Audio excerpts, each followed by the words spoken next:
I completely agree with this because when Harry flew into the country in earlier this year in September, I have it on rock solid authority that the other royals were told to. It finally happened. After years of defiance, distance, and a carefully managed war against his own family, Prince Harry's return to the United Kingdom did not look like a homecoming. It looked like a retreat. There were no waving crowds, no triumphant press releases, and no smiling photos on the steps of a royal residence. Instead, it was the image of a man stepping off a plane with his shoulders hunched and his eyes hollow, moving quickly toward a waiting car as if the ground itself had become unsafe. For those watching closely, this wasn't about nostalgia. It was about containment. It was a complete about-face by the Sussexes, a shift so sudden and so quiet that it sent shockwaves through the very few people who knew the real reason behind the flight. For years, the world has watched Harry fight for what he called freedom. But according to new reports circulating in closed legal circles, this journey back to London wasn't about freedom at all. It was about survival.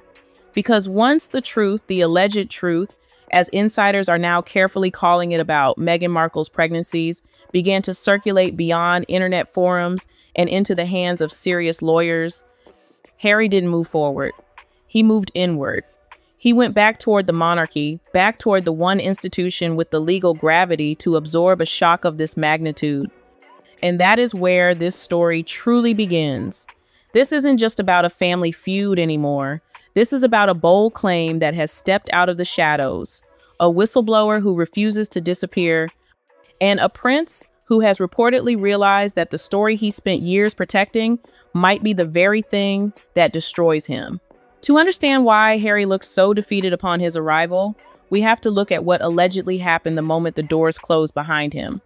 According to a legal consultant who once worked closely with the Sussex operation, there was a night when Harry finally broke.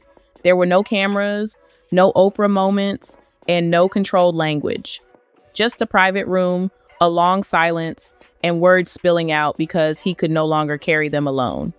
The consultant claims Harry admitted something devastating, a secret that completely recontextualizes the last 5 years of royal drama.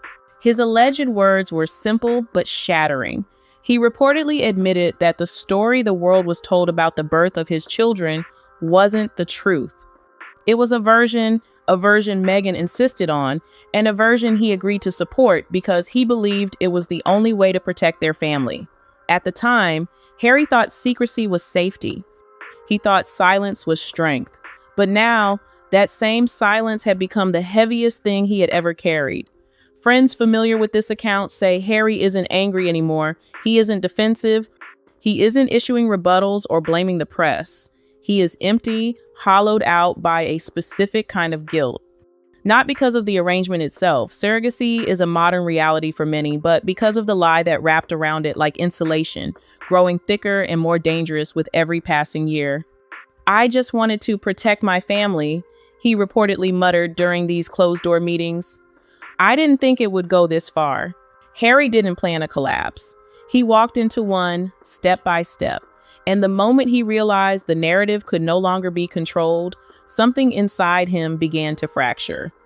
Because for years, one person in this saga remained completely invisible. Her name is being withheld in this narrative for legal reasons, referred to in documents only as DL. And according to her account, she isn't just a distant figure connected to this story. She is at the very center of it. DL claims she was more than a surrogate. She says she is the biological mother. And unlike the internet theorists who guess at details, DL allegedly has the receipts. She claims to possess DNA proof, medical records, emails, and paperwork that was never meant to exist outside locked folders and sealed agreements. For a long time, DL didn't speak. She lived under strict non-disclosure agreements that told her to stay silent, stay hidden, and never exist publicly. She was promised protection. She was promised compensation. She was promised that once her role was done, she would be able to move on with her life. But according to DL, None of that happened. She says she was never fully paid, never checked on, and never acknowledged again after the child was handed over.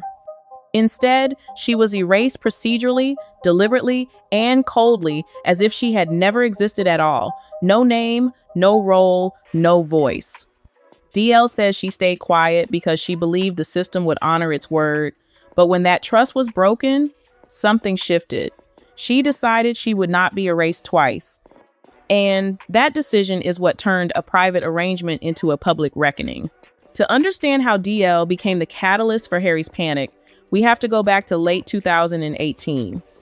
That's when she says she was approached by an intermediary connected to an elite fertility clinic, one used by high-profile clients who require absolute privacy.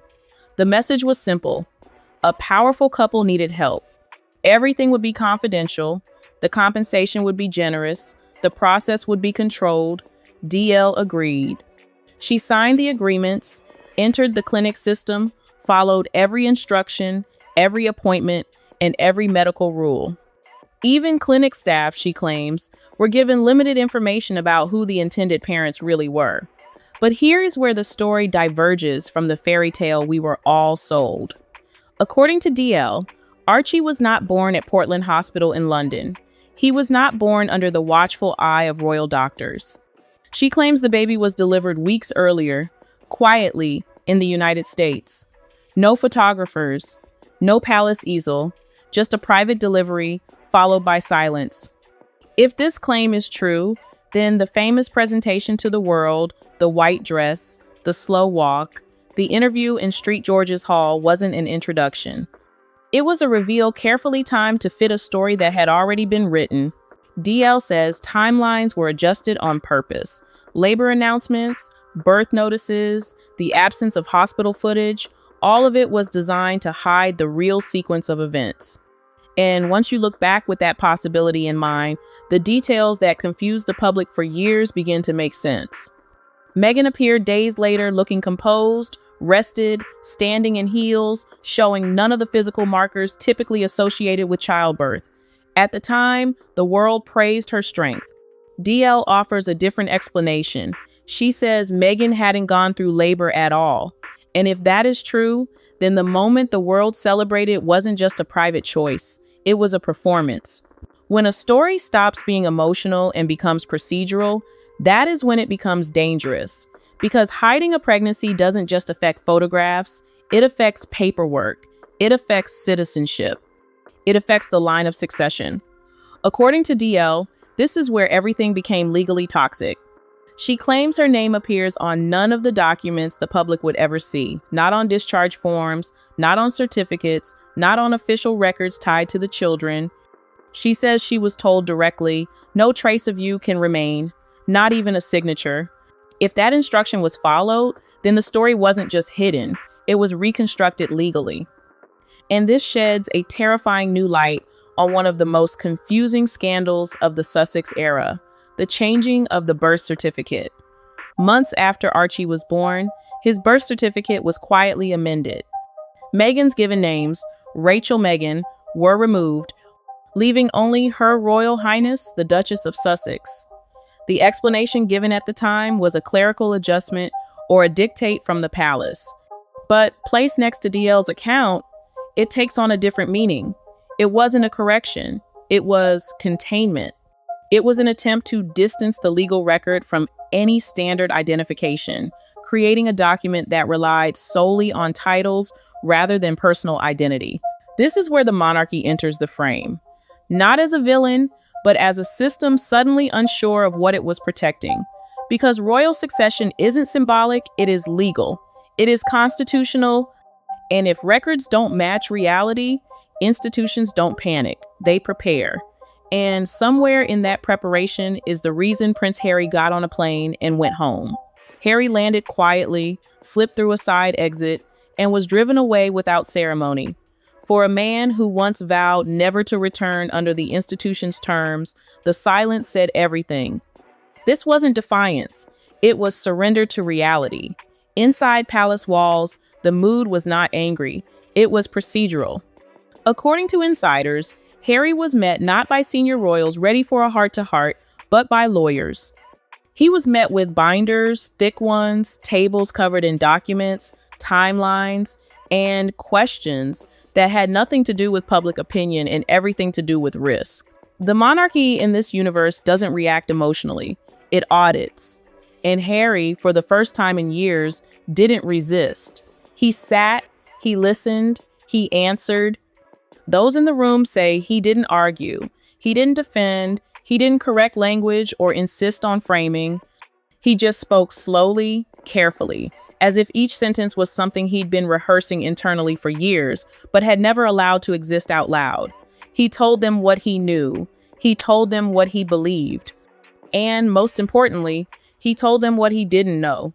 And that frightened him more than anything else, because in this account, Harry admitted he never saw certain documents. He never signed certain disclosures. He never asked certain questions because he trusted that the people around him had handled it. He believed the narrative because it was presented as protection, not deception.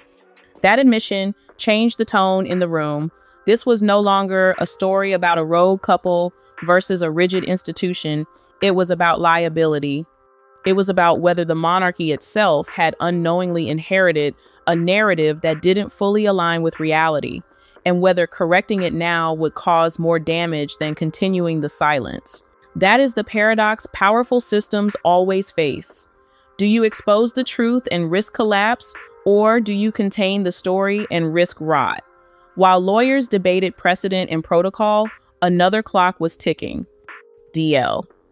In this storyline, DL didn't move impulsively. She didn't leak documents to tabloids or tease screenshots online. She assembled a team, legal, medical, and media experts, not for spectacle, but for protection. Her position was simple. She wasn't seeking revenge. She wasn't seeking fame. She was seeking acknowledgement. Because according to her, what hurt most wasn't the secrecy. It was the erasure. It was being written out of a story she physically carried, emotionally endured, and legally participated in, only to be treated as if she'd never existed. DL's team began quietly verifying documents, cross-referencing dates, confirming metadata, ensuring that if anything surfaced, it would surface cleanly, not as rumor, not as accusation, but as record, and records change everything. According to this narrative, the palace became aware of DL's preparations weeks before the public did. That knowledge is what accelerated Harry's return. Because once documentation exists outside your control, strategy becomes urgency. Harry reportedly asked one question over and over. If this comes out, what happens to the children? It wasn't about titles or optics or headlines. It was about stability. Because regardless of how the story was constructed, Archie and Lilibet are real children with real futures. And in this account, Harry feared they would become collateral damage in a story they never chose. The advisors were blunt. Children don't suffer from truth, they suffer from chaos. And chaos was exactly what threatened to erupt. The problem wasn't surrogacy itself. The monarchy, contrary to popular belief, could have navigated that quietly, legally, and compassionately if it had been disclosed properly. The issue was representation. If records had been shaped to fit a narrative rather than reality, then the system itself was exposed. That's why the palace's silence mattered. Not denial, not confusion preparation. As DL prepared to speak, media speculation exploded. Old questions people once dismissed as gossip suddenly felt unfinished.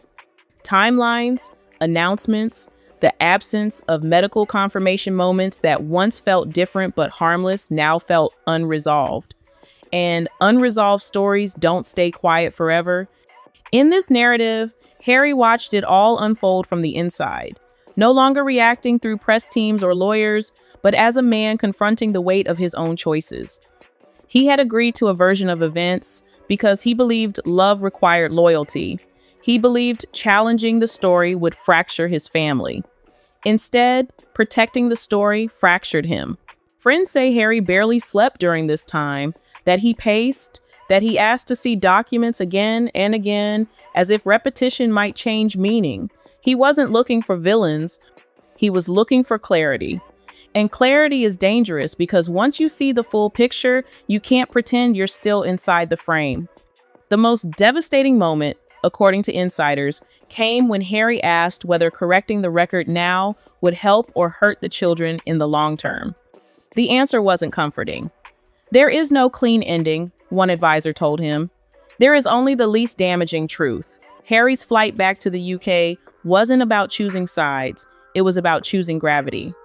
It was about standing closer to the institution that could absorb the impact rather than remaining outside it, shouting explanations into a void. For the first time since leaving, Harry wasn't fighting the monarchy. He was asking for help, and that alone signaled how far things had gone.